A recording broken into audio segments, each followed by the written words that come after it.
Hey everyone, you're on the Velo channel. Today I'll show you how to run Android apps or games on a PC LiveEdge laptop.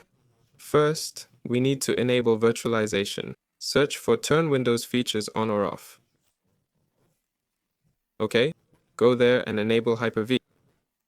Got it? Also, enable Windows Hypervision platform. Click OK. Next, enable virtualization in BIOS. Alright, depending on your motherboard, enable BIOS virtualization. Now Google Play Games Emulator. Click the first link, select Install Stable Version and open it. Installation is in progress. Let's wait. After it's done, search Google Play Emulator for developer games and log in.